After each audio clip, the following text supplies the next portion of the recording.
தேடி தேடி சென்று சோறு தின்பதையும், தேவையே இல்லாமல் அவுட்டிங் என்ற பெயரில் ஊர் சுற்றுவதையும், நடுராத்திரியில் திரைப்படம் பார்க்கப் போவதையும், நாகரிகம் என்ற பெயரில் அநாகரிகத்தில் ஈடுபடுவதையுமே இந்த தலைமுறையினர் வாழ்வியலாக ஆக்கி வருகின்றார்கள்.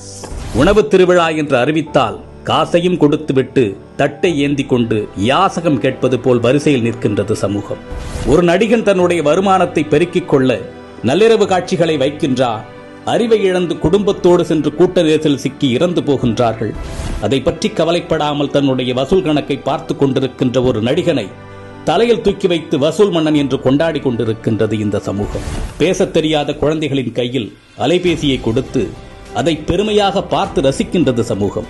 இரவு 2 மணிக்கு மிட்நைட் பிரியாணியை குடும்பத்தோடு சென்று சாப்பிடுவது கௌரவமாகிவிட்டது. நீங்கள் உங்கள் குழந்தைகளுக்கு உணவு கொடுக்கவில்லை, ஸ்லோ பாய்சன் கொடுக்கின்றீர்கள். உங்கள் தலைமுறையை மலடாக்குவதற்கு மருந்து கொடுத்துக் கொண்டிருக்கின்றீர்கள். பிள்ளையை பெற்ற பெற்றோர்களே, நம்மில் பலர் பிள்ளைகளை உருவாக்கவில்லை, நிறைய வருமானம் கொடுக்கும் ஜெர்சி மாடுகளை உருவாக்கி கொண்டிருக்கின்றோம். உங்களில் எத்தனை பேரின் பிள்ளைகளுக்கு அறிமுகமில்லாத ஒரு மனிதரிடம் 10 நிமிடம் உரையாட தெரியும்? சொல்லிக் கொடுத்திருக்கின்றீர்களா? இனி சொல்லிக் கொடுங்கள். உங்களில் எத்தனை பேரின் பிள்ளைகளுக்கு தன்னம்பிக்கைக்கும் தலைகணத்திற்கும் உள்ள வேறுபாடு தெரியும்? சொல்லிக் கொடுத்திருக்கின்றீர்களா? இனி சொல்லிக் கொடுங்கள். உங்களில் எத்தனை பேரின் பிள்ளைகளுக்கு நம் தாய்மொழியில் தமிழில் தொடர்ந்து ஒரு 5 நிமிடம் பிற மொழி கலவாமல் பேசத் தெரியும்? சொல்லிக் கொடுத்திருக்கின்றீர்களா? இனி சொல்லிக் கொடுங்கள். உங்களில் எத்தனை பேரின் பிள்ளைகளுக்கு உங்களின் மாத வருமானம் தெரியும்? அதை கொண்டு எப்படி உங்கள் குடும்பத்தை நடத்துகின்றீர்கள் என்று எத்தனை பேர் உங்கள் பிள்ளைகளுக்கு சொல்லிக் கொடுத்திருக்கின்றீர்கள்? இல்லை என்றால் சொல்லிக் கொடுங்கள். அது தெரியாததால் தான் இன்று பலர் லட்சத்தில் வருமானம் ஈட்டியும் இஎம்ஐயில் வாழ்க்கையை தொலைத்து விழி பிதுங்கி நின்று கொண்டிருக்கின்றார்கள். ஆண் பிள்ளைகளோ பெண் பிள்ளைகளோ, உடல் வெட்கம் என்றால் என்ன என்று சொல்லிக் கொடுங்கள். 10 வயதில் அணியும் ஆடையது, பருவ வயதில் அணியும் ஆடையது, படுக்கையில் அணியும் ஆடையது, பொதுவெளியில் அணியும் ஆடையது என்று வேறுபாடுகளை சொல்லிக் கொடுங்கள்.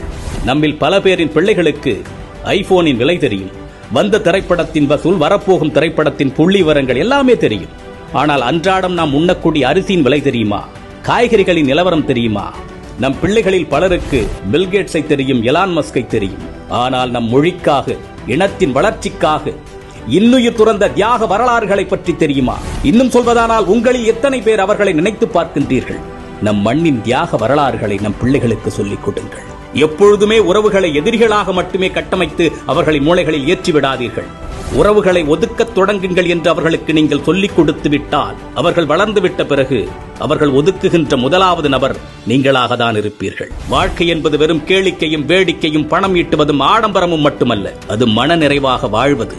அது எப்படி என்று குழந்தைகளுக்கு கற்றுக் கொடுங்கள். இந்த மனித சமுதாயத்திற்கு பெற்றோர்களாகிய நீங்கள் செய்யக்கூடிய மிகப்பெரிய கடமையே உங்கள் பிள்ளைகளை அறம் சார்ந்த பிள்ளைகளாக, அறிவார்ந்த பிள்ளைகளாக உருவாக்குவதுதான். அறிவு என்பது படித்து தெரிந்து கொள்வதல்ல, ஏடுகளில் இருந்து நாம் அறிந்து கொள்வதல்ல. நாம் கற்றுக்கொள்ளுகின்ற அத்தனையும் நமது புத்திக்குள் இறங்கி அது என்னவாக வெளிவருகின்றது என்பதை பொறுத்ததுதான் அறிவு.